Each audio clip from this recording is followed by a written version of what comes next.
Alright, I just want to do a quick video going over my Gen 5 Glock 19 MOS and some of the changes that I made to it for my use case. The very first thing I did when I bought this gun was throw out the stock mounting plates that come with the gun. They are horrible. I cannot believe that Glock includes such a horrible kit with the gun. I replaced the standard RMR plate with the Forward Controls OPF-G RMR, mounting the Trijicon RMR Type 2 RM06 with a 3.25 MOA dot. As you can see, the tolerances are extremely tight on this plate. It is the best mounting solution out there right now for the MOS, in my opinion, and it's fact. It's not opinion. These are the GL201 night sights. I've got trit and white in the front and back, and they co-witness perfectly with that plate. See if I can get it perfect. Yeah, it's perfect.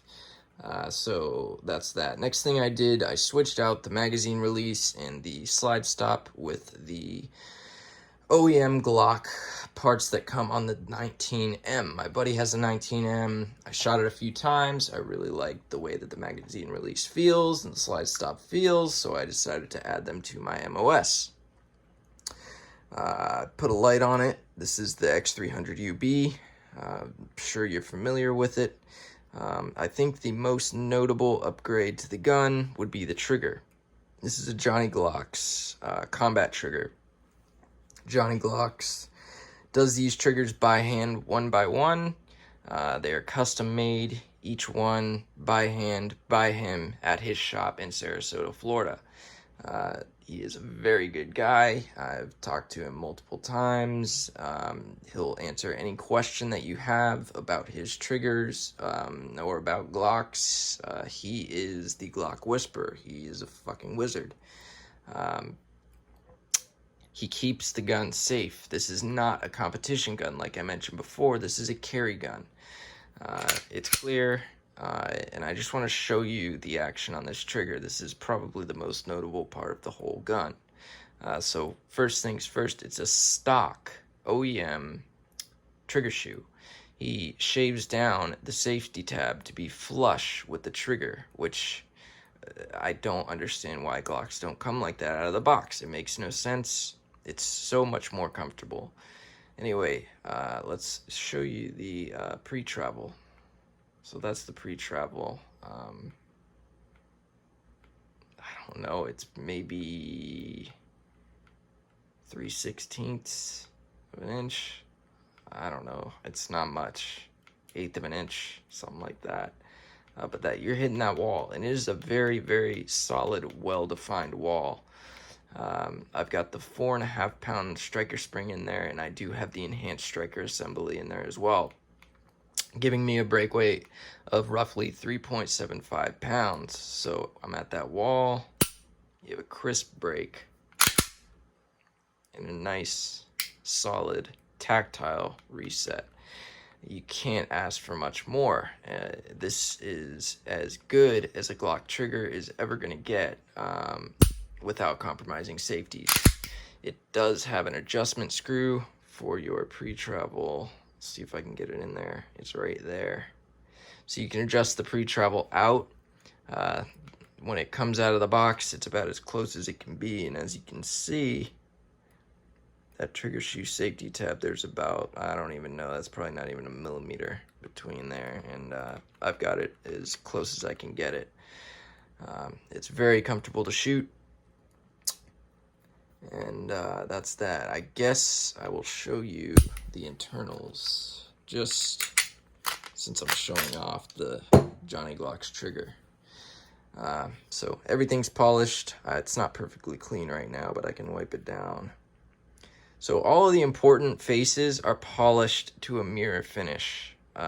This is a glass-on-glass gun. This thing is incredible. Cruciform, your connector, and the plunger, drop safe. Even the extractor or ejector assembly is polished. And I'll show you the enhanced striker as well. So you can see the thing is mirror polished. And I've been fortunate enough to try this trigger with and without the enhanced striker assembly. When I first got it, it was during the COVID-19 outbreak, and Johnny was having issues getting parts, and he couldn't get strikers. So I had to wait about a week. He sent me the trigger first, and I was able to install almost everything. And then the striker assembly came fully ready to go, drop in. It's a full striker assembly with a 4.5-pound wolf spring. The difference is night and day.